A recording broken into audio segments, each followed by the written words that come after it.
जब तमाम अच्छे अच्छे लोग अपने को सेल्फ क्वारंटीन में घर में बंद किए हुए थे, तब आशा वर्कर और आंगनवाड़ी, एएनएम, ये लोग गांव गांव और मोहल्ला मोहल्ला जाकर के एक एक परिवार का स्क्रीनिंग कर रही थी और उनको मेडिसिन किट उपलब्ध करवाने का कार्य कर रही थी। अगर ये निगरानी समितियों के माध्यम से ये कार्य ये लोग नहीं करते, उत्तर प्रदेश में कोरोना की स्थिति को संभालना कठिन हो जाता है। और मुझे तो इस दौरान गांव गांव में जाने का अवसर प्राप्त हुआ। कोरोना जब पीक पे चढ़ गया, देश के अंदर स्थिति अनियंत्रित सी होती दिखाई दे रही थी। उत्तर प्रदेश सबसे बड़ी आबादी का राज्य, सबसे बड़ी चुनौती हमारे सामने थी। उस समय कैसे इस समस्या का समाधान हो, तो मुझे लगा कि नहीं, मुझे स्वयं फील्ड में निकलना चाहिए। और तब मैं जाता था, गांव में जाता था, मैं देखता था, कोई मिले ना मिले, लेकिन वहां पे आंगनवाड़ी और आशा वर्कर जरूर मिल जाती थी हम लोगों को। कितना अच्छा काम उन लोगों ने उस समय किया था। और उस कार्य को ही ध्यान में रख करके सरकार ने निश्चित किया कि हम आंगनवाड़ी और आशा वर्कर के मानदेय को बढ़ाने का काम करेंगे। और सरकार उस दिशा में बेहतरीन तरीके से आगे बढ़ रही। हम उन लोगों के साथ बैठ करके कार्य योजना उसका विभाग तैयार कर रहा है।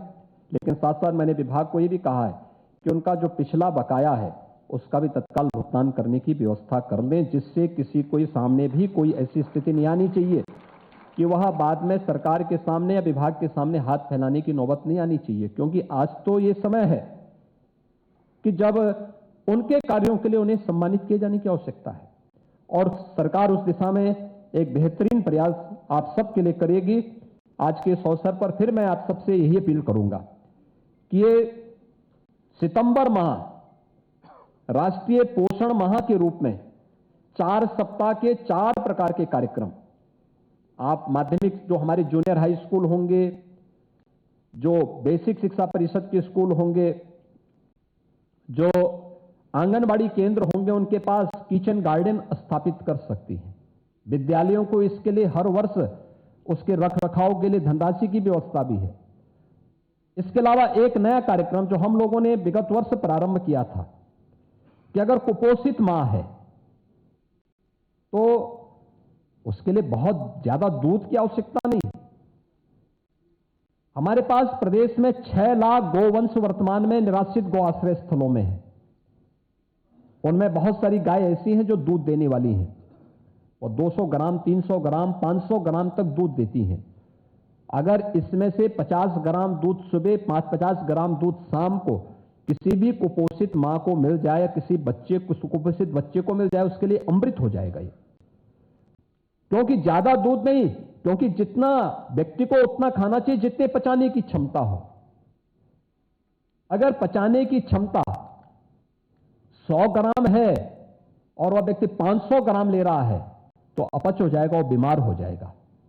इसलिए धीरे धीरे आप उसको बढ़ाएंगे तो वह निराश्रित गौ आश्रय स्थलों पर जो गायें हैं, हम लोगों ने व्यवस्था की है कि हर कुपोषित मां को प्रशासन जनपद स्तर पर इस बात को सुनिश्चित करें, जिसमें लगभग मेरा अनुमान है कि लगभग 2,500 के आसपास ऐसी कुपोषित माताओं को अब तक एक एक गाय उपलब्ध कराई गई है।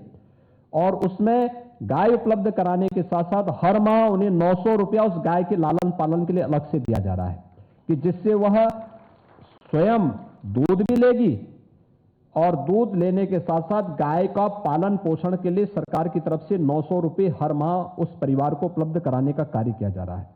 और मैं आप सबके साथ कहूंगा, जो एक किचन गार्डन हम बनाएंगे, इसके साथ ऐसी महिलाओं को जोड़ने के साथ साथ ग्राम पंचायत में भी जो भूमि होगी, राजस्व विभाग के साथ बैठ करके जिला प्रशासन भी इस बात को सुनिश्चित करें कि उनके लिए भी छोटे छोटे पट्टे इसको उन परिवारों को देते हुए, गाय की व्यवस्था उनके लिए करवाते हुए और एक एक गाय, दूध देने वाली गाय एक एक उपलब्ध करवा देंगे।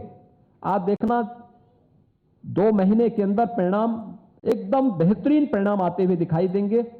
ये शासन की योजना पहले से है, अगर हम इसको और अच्छे ढंग से आगे बढ़ा पाएंगे तो ये 4 सप्ताह का एक कार्यक्रम, वैसे भी उत्तर प्रदेश में अगर इस कार्यक्रम को हम और तेजी से आगे बढ़ाएंगे तो देश के अंदर सबसे बेहतरीन कार्यक्रम उत्तर प्रदेश का बाल विकास और महिला कल्याण का विभाग करने में सफल हो पाएगा।